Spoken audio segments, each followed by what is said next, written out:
Hey everybody, how's it going? Happy Sunday. Uh, I hope everyone's doing well. Um, I'm just updating this for anybody that's interested.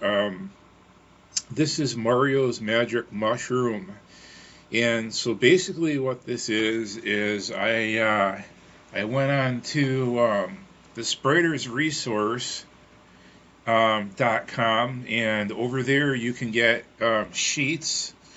That's what they call them, sprite sheets for a lot of retro video games and current video games, but mostly retro. So this is from Super Mario Brothers 2 on the NES, which was really popular in its day. It was actually the first Nintendo game I ever played. And so I want to kind of extend this program to make it playable, but all I had time for was to do the mushroom. And I decided just to make it into a short animation, to make it fun, while the rest of the code um, is in progress or whatever. So I was just gonna leave this one on the table, but now I'm thinking, maybe I can make it playable. I don't know, but there was a glitch in the first time I ran this and posted the video. There was a glitch, and you probably didn't realize it, but it was missing a line, so it was shorter than it was supposed to be and some of the graphics were missing, and now it's whole.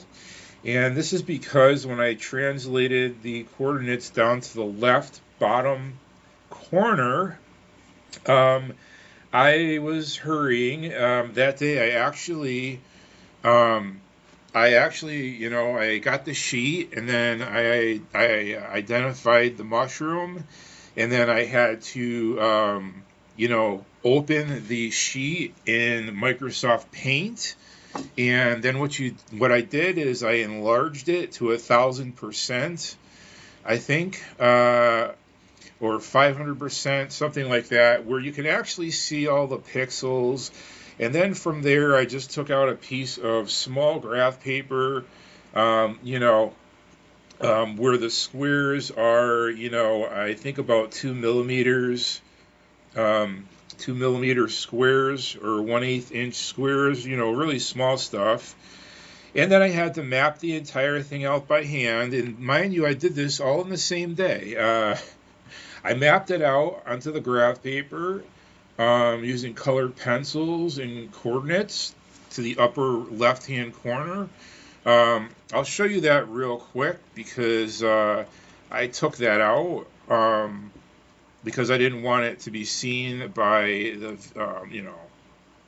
to be seen. But here's the graphic mushroom. I if I if I edit 5 and I say go to 5, and then I list line 1, list line 2, edit 2, and I put in a screen command here, and I use, didn't spell that right, 1 and run this. So there it is. That was the original picture, and when I translated it down here, I was in a hurry and I skipped a line, and so they were off by 1 from the middle. Right here is where the problem started. So it skipped a line, and I just fixed it about 5 minutes ago. Um, but you don't see this, and then you see the animation. So when I make my sprite sheets, my sprite workshop is what I like to call it. I always start up here and move them across as many sprites as I need, and that's my sprite workshop. And then you can make a game from there, or you can make an animation. So, but anyways, I'm using the TRCD. I forget what it's called. MPGP. And so there is a serious problem with this emulator. Okay, first, first of all, there's a couple of problems with it. It doesn't display the border at all in either color set, which for me is kind of better because I don't like either one of the borders. One of them is monochrome, the other one's white. But it does make the screen seem smaller. The reason you guys are seeing a smaller screen though is because my video capture is poor, and I just updated to Windows 11, and it's not emulating the entire screen like it used to. It's only emulating like 3/4 of the screen. So you guys are seeing a smaller version of what I'm seeing. And then the major problem with this emulator is it's set up great with the drop downs. It's very user friendly, but there's a serious problem with timing. A major problem with timing, and it's not in BASIC. It's when we get into machine language programs and cartridges and things like that. I tried running Demon Attack yesterday. Just randomly, I picked a cartridge to see if it was going to identify the color computer cartridges, in the CCC format, which it does.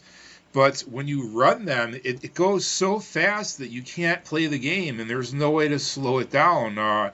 It's on like super turbo, and I tried turning turbo off. There's a bunch of turbo commands, and I turned them off, but it has no effect. When you play the game, it goes so fast you can't play the game.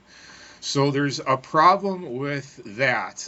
It's not in BASIC, thank God, because I only use BASIC. I don't program in machine language, but if you do, there's a speed increase to the point where the game is not even playable. It's ridiculously fast, and so you can't use it to play games.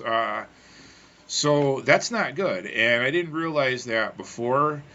And I'm sure if it happens for that game, it's going to happen for all the games. So I don't know what the problem is there. Seems like all of these emulators lately, as they get updated, encounter more problems, especially with Windows 11. The older emulators won't work on Windows 11, and then the ones that are designed for Windows 11 either go too fast or functions don't work or whatever. But I don't know.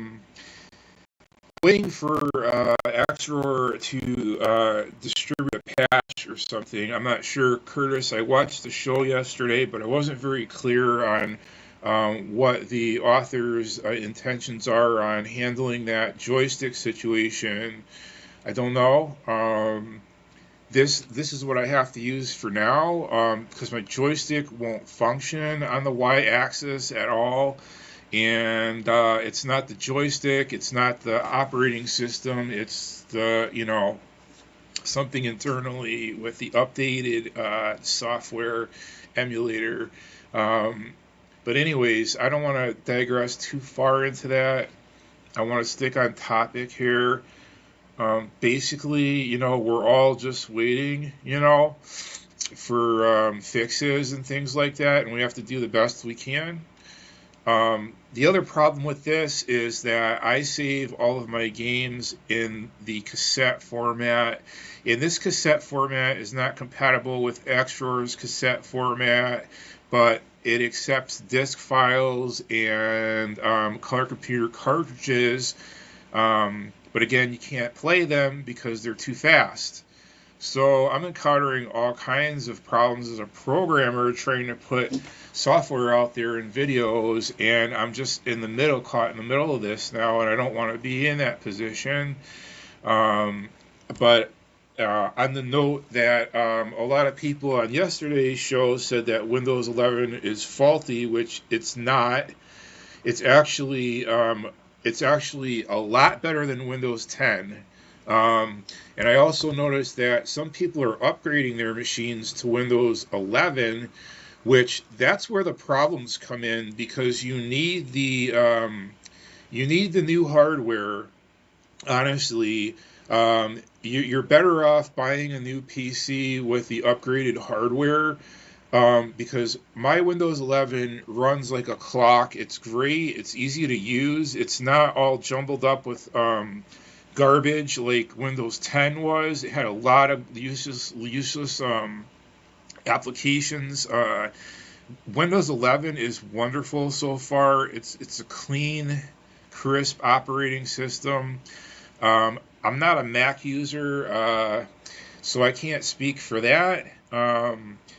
But I can tell you that if you're gonna go to Windows 11, you might as well get a new laptop and not waste the money on the upgrade because you need at least 4 cores.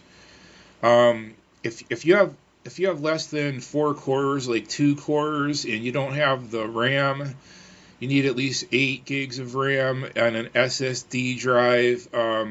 You have to get rid of the hard drive, get an SSD drive, and see all those things add up. And if you buy a new laptop, most people run laptops these days. I don't know how many people have desktops anymore, but if you have a desktop, you can upgrade it the components inside a lot easier. You really can't upgrade a laptop, so I would just say buy a new laptop. I got mine on Amazon. I got a Lenovo.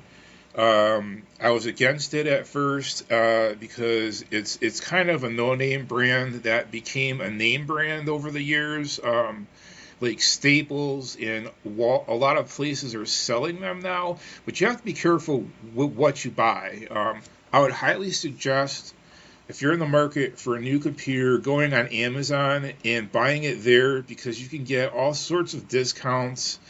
For example, the one I got, the Windows 11 machine that I got, was I got $100 off or something like that because it was used. But it's used. It's like new. It was listed as used like new. So basically, someone ordered the computer, used it for a week, decided they didn't like it, and sent it back. I got it in brand new condition. You can't tell that it was used. It has all the brand new hardware in Windows 11. They just do a factory reset, and you get $100 off. So instead of paying $450, I don't remember what I paid now. I think I paid like 300, just over 300. So I saved a ton of money. I got a $400 computer for 300 delivered, and I'm happy. So, but you really need to. The problem is that I didn't purchase like most people, you don't buy a new computer every day, and by the time that you need one, it's like 6 years out and you haven't shopped for one in a while, and you can get taken very easily. So I had to do my homework first. I went to Staples. I investigated everything over there. They try to sell you. They try to just don't buy one from there, but you can go there and do your research type thing, see what's floating out there. And then I went to Walmart and I bought something over there, and I ended up having to bring it back because I didn't know what I was buying. Um, uh, so I would highly suggest that you do your homework first and understand what you're purchasing before you purchase, because the salespeople will sell you anything. They don't care. They just want to make a sale. Computers are very you need to know what you're getting before you get it.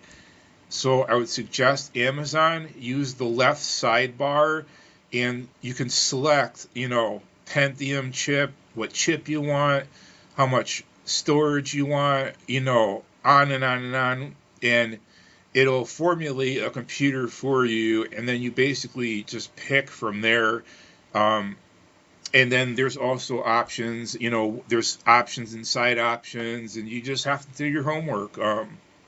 But if you're a PC user, whatever you do not get um, Windows in S mode.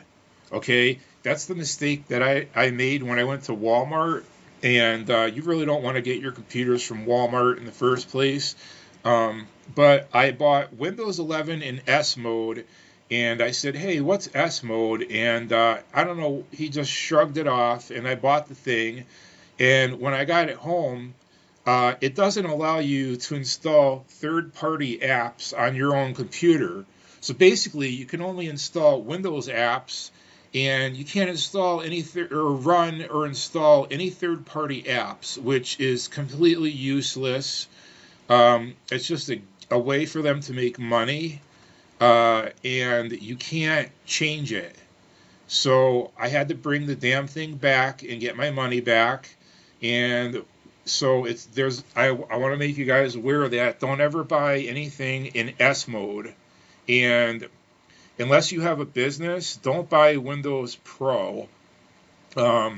Just get Windows Home, and Windows 11 Home, and you'll be fine.